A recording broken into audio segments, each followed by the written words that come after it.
จงจำไว้ว่าชีวิตเราไม่ได้สำคัญกับทุกคนแต่สำคัญแค่กับใครบางคนที่เขาดีกับเราเท่านั้น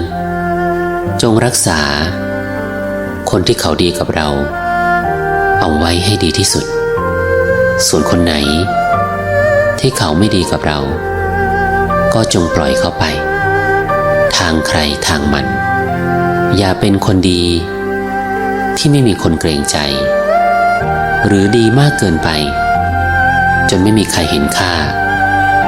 หากวันนี้ไม่มีใครคบก็ช่างมันสิ่งที่อยู่ตรงหน้าสำคัญกว่าสิ่งที่ผ่านมาเสมอ